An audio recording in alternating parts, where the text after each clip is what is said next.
Bismillahirrahmanirrahim. Assalamualaikum warahmatullahi wabarakatuh. Alhamdulillahilladzi an'ama alaina bi ni'matil iman wal islam, wa salatu wassalamu ala nabiyyina khairil anam wa ala alihi wa sahbihi wa mawala, ma ba'd. Subhanaka la ilma lana illa ma 'allamtana innaka antal alimul hakim, wa la hawla wa la quwwata illa billahil aliyyil azim. Ya Allah ya Rabbana, ya Allah yang menguasai jiwa dan raga kami, jadikanlah kami hamba-Mu yang selalu bersyukur, yang selalu bersabar.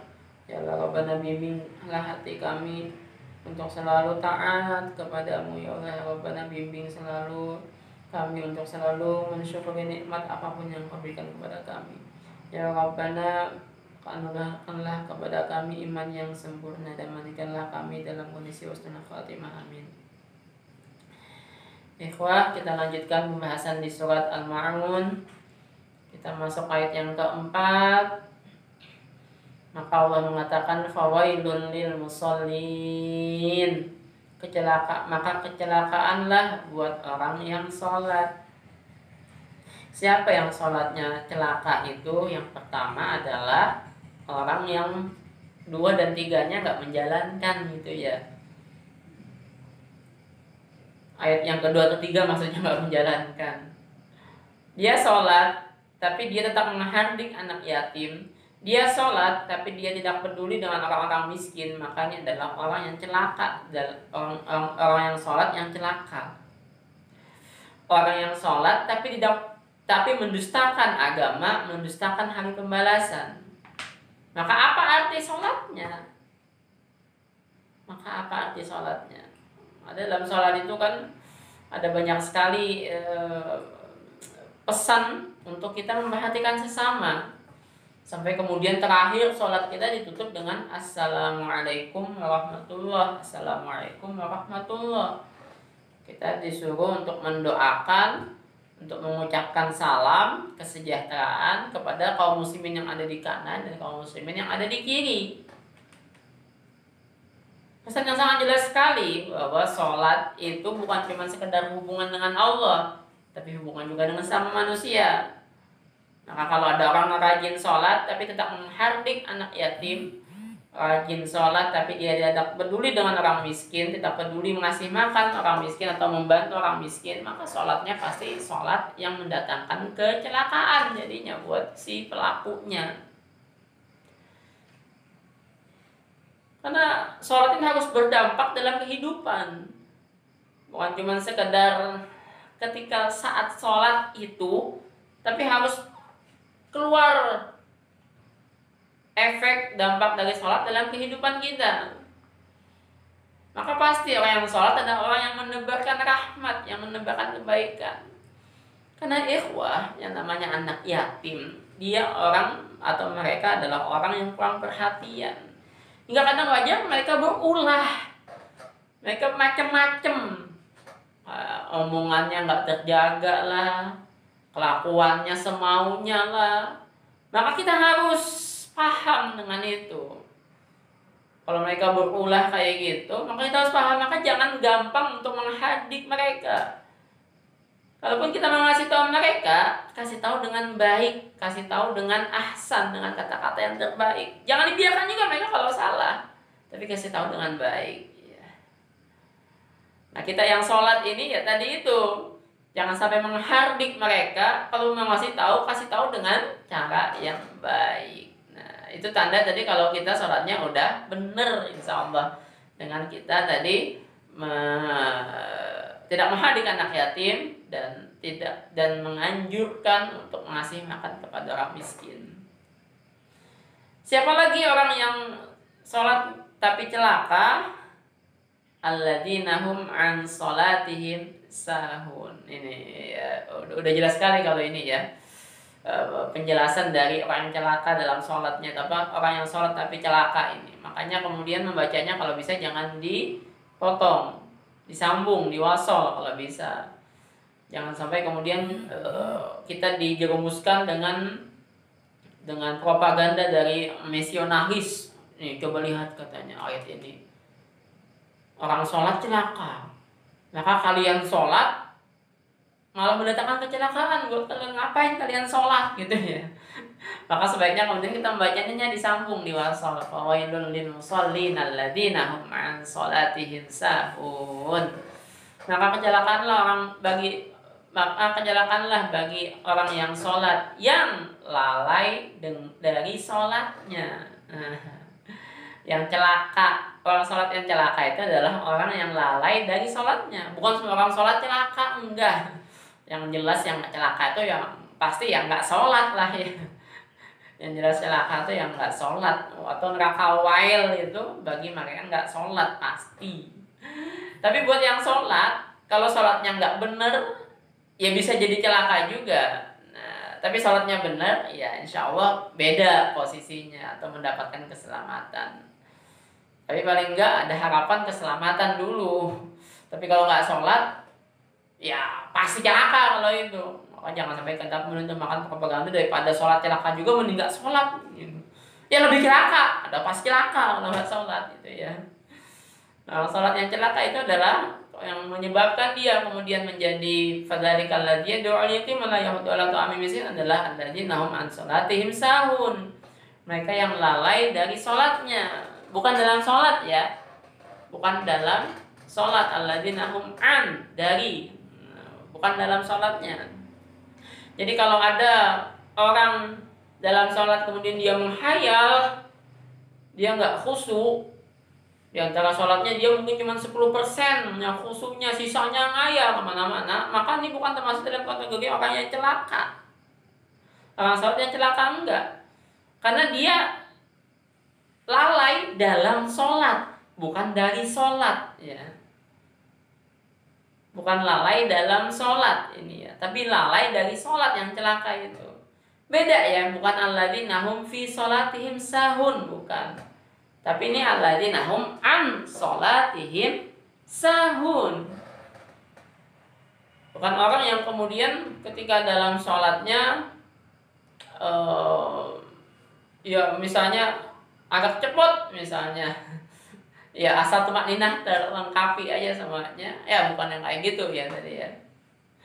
Tapi orang yang lalai dari sholatnya adalah yang pertama adalah mereka yang lalai dari mengerjakan sholat, mengakhirkan waktu sholat misalnya, atau bahkan menunda-nunda sholat sampai ke sholat berikutnya, atau bahkan seenaknya kalau lagi pengen sholat, kalau lagi pengen nggak sholat ya nggak sholat, apa belang zebra gitu ya, putih hitam, lagi kadang pengen sholat, kadang nggak sholat, kadang sholat, kadang pengen sholat. Wah, seperti itu ya. Ini adalah orang seperti ini tadi yang alladzina hum an sholatihim sahun, orang lalai dari sholat, dari mengerjakan sholat. Siapa lagi orang yang lalai dari mengerjakan sholat ini? Orang yang lalai dari yang rukun dalam sholat. Yang rukun dia tinggalkan dengan semaunya, atau karena nggak tahu atau nggak perhatian, kemudian yang rukun, yang harusnya rukun dia tinggalkan, membaca fatihahnya nggak benar, sementara dia nggak belajar. Atau yang harusnya tumakninah dia sholat dengan cepat, yang katanya Rasulullah SAW seperti ayam mematuk makanan, itu cepat sekali. Ini orang yang lalai dari sholatnya, yang lalai dari rukun-rukun sholat. Siapa lagi orang yang lalai dari sholat ini? Orang yang lalai dari mengambil pelajaran dalam sholat, dari yang mengambil pelajaran dari sholatnya itu. Hingga tadi sholat tetap tapi STMJ, sholat tetap maksiat jalan gitu ya. Atau sholat tetap tapi mandikan ayatin tetap gitu. Sholat tetap tapi nggak peduli dengan sesama, yang dia pedulikan cuma dirinya sendiri. Ya nggak peduli dengan orang lain. Bukan apa. Itu yang salah seharusnya. Masalahnya dalam mereka yang peduli. Maka jangan sampai kita lalai dari sholat kita, lalai dari mengerjakan sholat, lalai dari yang rukun dalam sholat, lalai dari mengambil pelajaran dari sholat kita. Tapi kalau bisa kita sempurnakan dengan kita khusyuk, wah itu luar biasa. laksanakan di masjid buat laki-laki, itu seharusnya. Karena sholat kalau buat laki-laki, kalau nggak di masjid sholat fardu ya pasti nggak sempurna. Kalau cuma nggak sempurna, kemungkinan besar bahkan nggak diterima sama Allah. Karena dalam perang sekalipun sholat disuruh untuk berjamaah, nah, apalagi dalam kondisi biasa. Dalam perang saja, dalam kondisi menghadapi musuh saja, dalam kondisi yang begitu genting saja, sholat berjamaah tetap disyariatkan. Apalagi dalam kondisi biasa. Orang buta saja tetap disuruh sholat oleh Rasulullah SAW di masjid, apalagi buat kita yang masih melihat dengan normal. Makanya Rasulullah SAW sampai mengancam tidak ada sholat bagi orang yang mengajakannya di rumah ketika dan dia bisa mendengarkan azan, dia ngedengar azan tapi dia nggak ke masjid, maka tidak sah sholat buat dia, katanya Rasulullah SAW dalam satu hadis yang sahih. Nah ini kesempurnaan tadi buat kita, kerjakan sholat di masjid buat laki-laki, itu juga keharusan, khusyuk itu harus sekali. Tapi kalau kita sampai pun tidak khusyuk, bukan termasuk kategori sebetulnya fawailun lil musallin. Tapi laksanakan tadi, karena seberapa khusyuk yang kita dapatkan, sebegitu juga pahala yang kita dapatkan. Semakin banyak khusyuk, maka semakin banyak pahala yang kita dapatkan. Semakin lama kita khusyuk, maka sebegitu juga sholat yang Allah terima. Ini juga harus kita usahakan benar-benar ya. Alladzina hum yura'un, dan mereka lah orang yang riya. Riya baik dalam sholatnya ataupun riya dalam perbuatan yang lainnya. Riya ini yang menjadi ciri khas orang munafik ya. Yang katanya Allah dalam surat An-Nisa 142 itu, wa idza qamu ila sholati qamu kusala yura'una an-nas wa la yadhkuruna Allah illa qalila. Ketika mereka berdiri untuk sholat, mereka berdiri dengan malas-malasan. Ini ciri khas orang munafik. Berdiri pun mereka tadi karena pengen dilihat orang lain. Maka ketika kita sholat atau melakukan ibadah yang lain, maka perhatikan hati kita, arahkan. Sebelum melakukan ibadah apapun, arahkan hati kita untuk melakukan semuanya karena Allah. Rasakan pertolongan Allah dalam setiap ibadah yang kita lakukan. Jangan sampai ada riya, karena ketika riya masuk dalam hati kita, maka na'udzubillah kemudian termasuk dalam kategori orang yang celaka, sholat tapi celaka. Hati-hati sekali dengan penyakit riya ini, karena dia akan menghancurkan semua amal ibadah kita. Dia akan menjadikan semua amal ibadah kita menjadi tidak ada nilainya. Haba'am mansura, seperti debu yang bertebangan. Gak ada artinya, gak ada nilainya lagi karena ria ibadah kita ini. Atau bahkan bukan cuma sekedar tidak ada nilainya, bahkan bisa jadi ibadah yang kita lakukan tadi sudah tidak ada nilainya, bahkan bisa mendatangkan siksaan dari Allah. Karena orang yang mengharapkan dunia, ulaika alladzina laisa lahum fil akhirati illan nar, mereka kemudian akan masuk ke dalam neraka. Tidak ada buat mereka kecuali di neraka, di akhirat nanti hanya adalah neraka. Nauzubillah min dzalik. Maka hati-hati sekali kita dari penyakit riya ini. Sebelum beramal perhatikan, saat beramal perhatikan, dan sesudahnya pun. Karena bisa jadi kita udah berusaha berusaha ketika, tapi sesudahnya kita ngomong ke orang, kita bikin status di WA kita, alhamdulillah semalam bisa khatam 3 juz, masya Allah. Oh, salah kayak gitu ya, cukup Allah dan diri kita saja yang tahu. Fayamna'unal ma'un, dan mereka tidak mau berinfak, tidak mau memberikan harta yang berharga. Jadi di antara kategori mereka yang mendesakan agama ini adalah yang pertama, mereka yang menghadik anak yatim, tidak melanjutkan ngasih makan orang miskin, dan mereka yang lalai dari sholatnya, mereka yang selalu dalam riya, dan mereka yang tidak mau memberikan harta yang berharga yang mereka miliki. Hadani Allah wa iyyakum ajma'in. Wassalamualaikum warahmatullahi wabarakatuh.